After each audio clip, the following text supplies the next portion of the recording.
갖지 않으면 불편할까? 아니, 갖고 있어서 불편한 거야.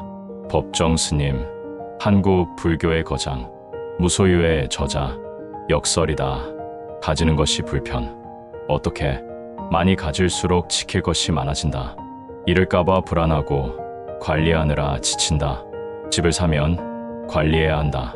수리하고 청소하고 세금 내고, 차를 사면 기름 넣고 보험 들고 주차 걱정하고, 옷을 사면 보관하고 세탁하고 어울릴까 고민하고, 가진 것이 많을수록 자유는 적어진다. 강원도 산속에서 살았다. 오두막, 전기 없고 수도 없고 TV 없는 곳. 무소유는 아무것도 갖지 않는 게 아니라 무엇에도 얽매이지 않는 것이다. 봄에는 꽃을 보고, 여름에는 바람을 느끼고, 가을에는 달을 보고, 겨울에는 눈을 맞았다. 무소유란 비움이 아니라 충만이다.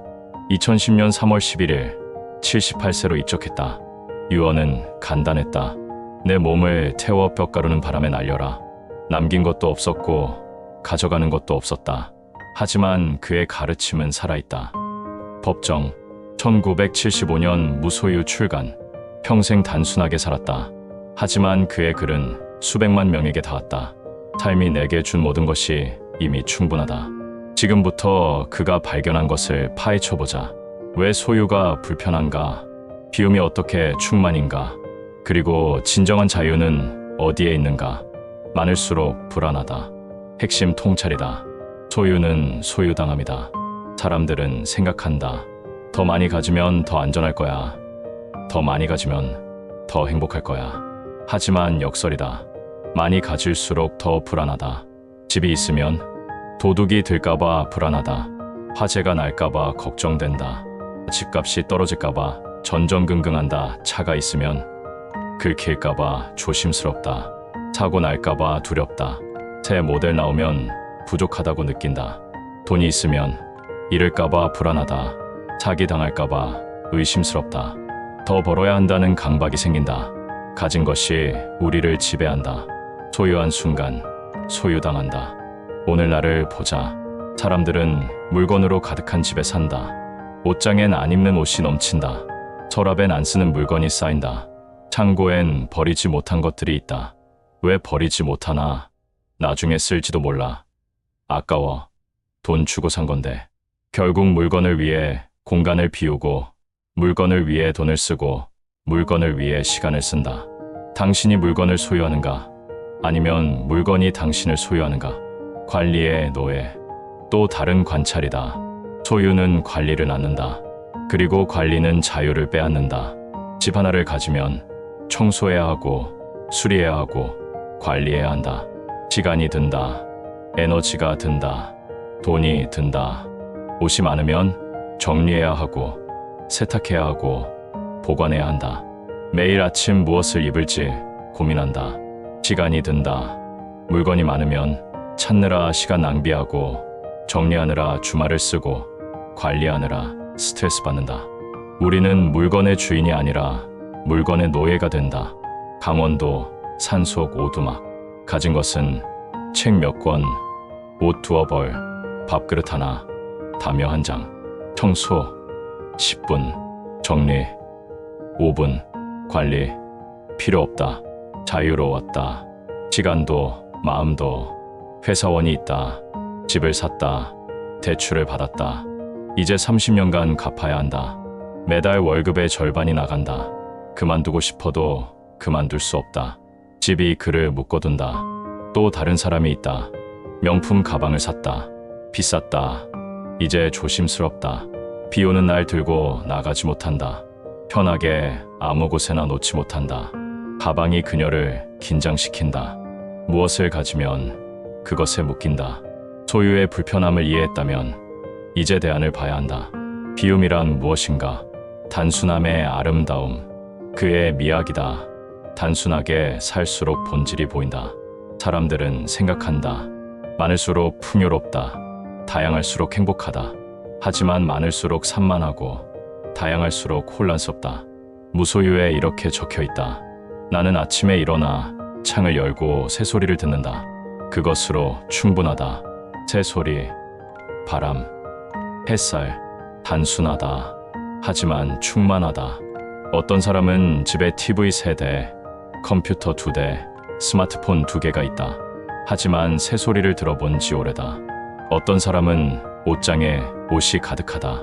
하지만 매일 아침 입을 옷이 없다고 한다. 어떤 사람은 친구가 수백 명이다. 하지만 진짜 대화를 나눈 지 오래다. 많으면 본질을 잃는다. 적으면 본질을 본다. 하루를 이렇게 보냈다. 새벽에 일어나 명상한다. 아침 공양을 한다. 책을 읽는다. 글을 쓴다. 산책한다. 저녁 공양을 한다.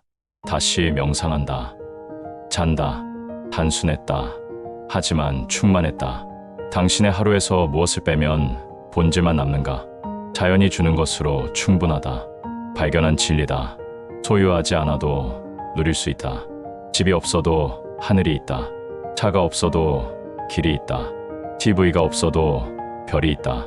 봄에 산에 올라 진달래를 봤다. 가지지 않았다. 꺾지 않았다. 그냥 봤다. 그것으로 충분했다. 여름에 개울에 발을 담갔다. 차갑고 시원했다. 소유하지 않았다. 잠시 느꼈다. 그것으로 충분했다. 가을에 달을 봤다. 밝고 아름다웠다. 소유할 수 없었다. 바라봤다. 그것으로 충분했다. 겨울에 눈을 맞았다. 하얗고 고요했다. 가질 수 없었다. 경험했다. 그것으로 충분했다. 지금 당신을 보자. 얼마나 많은 것을 소유하려 하는가? 휴가를 가면 사진을 찍느라 바쁘다. 소유하려고. 하지만 경험은 놓친다. 명소를 가면 인증샷을 찍는다. 소유하려고. 하지만 그 순간은 느끼지 못한다. 물건을 사면 포장도 뜯지 않고 쌓아둔다. 소유하려고. 하지만 사용하지 않는다. 소유하려 하지 말고 경험하라. 그것으로 충분하다. 비움의 의미를 이해했다면 마지막을 봐야 한다. 어떻게 놓아주는가? 수백억을 내려놓다. 1993년 기회가 왔다. 대원각, 서울 성북동. 한때 요정이었다. 화려했던 곳, 권력과 돈이 오가던 곳. 33,000평, 수백억 가치. 주인 김영환이 말했다. 이 땅을 스님께 드리고 싶습니다. 잠시 침묵했다. 그리고 말했다. 사찰로 만들겠습니다. 하지만 내 것이 아닙니다. 대중의 사찰로 1997년 길상사가 됐다. 화려함은 사라지고 고요함이 왔다. 사람들은 물었다. 이 땅을 소유하시면 되지 않습니까? 소유하는 순간 내가 땅의 노예가 된다. 길상사에 머물지 않았다. 강원도 오두막으로 돌아갔다. 전기도 없고 수도도 없는 곳. 수백억을 놓아줬다. 가볍게. 죽음 앞에서의 자유. 2010년 3월 11일 새벽. 78세였다. 병원 침대에 누워 있었다. 암이었다. 제자들이 모였다. 걱정스러웠다. 조용히 말했다. 이제 갈 때가 됐구나. 유언이 있으십니까? 내 몸을 태워 뼈가루는 바람에 날려라. 묘도 만들지 마라. 비석도 세우지 마라. 남기실 것은요. 아무것도. 몇 시간 후 입적했다. 평화로웠다. 남긴 물건 거의 없었다. 책 몇 권, 옷 두어 벌, 붓과 벼루. 하지만 남긴 것은 많았다. 무소유, 오두막 편지, 산방한담. 수백만 명이 읽었다. 가진 것은 적었지만 준 것은 많았다. 사람들은 평생 모은다. 집, 돈, 명예, 권력. 하지만 죽을 때 가져갈 수 없다. 법정은 아무것도 모으지 않았다. 하지만 아무것도 잃을 게 없었다. 자유로웠다. 당신이 죽을 때 가져갈 수 있는 것은 무엇인가? 없다면 왜 그것에 매달리는가? 현대를 사는 우리에게 그는 무엇을 말하는가? 첫째, 소유가 불편을 만든다. 많이 가질수록 지킬 것이 많고 관리할 것이 많고 불안이 많다. 당신은 무엇에 묶여 있는가? 둘째, 비움이 충만이다. 적을수록 본질이 보이고 단순할수록 자유롭고 경험이 소유보다 풍요롭다. 당신의 삶에서 무엇을 빼면 본질만 남는가? 셋째, 자유는 놓아줌에서 온다. 가지려 하지 말고 집착하지 말고 내려놓아라. 당신이 놓아야 할 것은 무엇인가? 그의 마지막 질문은 이것이다. 갖지 않으면 불편할까? 아니, 갖고 있어서 불편한 거야. 무엇을 놓을 때 진짜 자유가 오는가? 당신의 대답은 무엇인가? 오늘 당신의 집을 둘러보라. 1년간 쓰지 않은 물건이 얼마나 되는가? 그것들이 당신을 자유롭게 하는가? 아니면 공간을 차지하고 마음을 무겁게 하는가? 오늘 당신의 일정을 보라. 정말 필요한 것은 얼마나 되는가?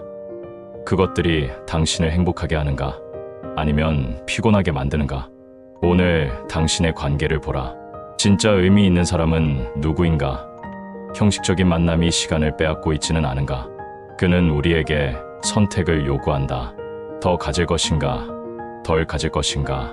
40년 전 한 스님이 강원도 오두막에서 글을 썼다. 전기도 없고 수도도 없는 곳. 하지만 그의 글은 수백만 명에게 닿았다. 무소유는 아무것도 갖지 않는 게 아니라 무엇에도 얽매이지 않는 것이다. 무소유란 비움이 아니라 충만이다. 당신은 오늘 무엇을 비울 것인가?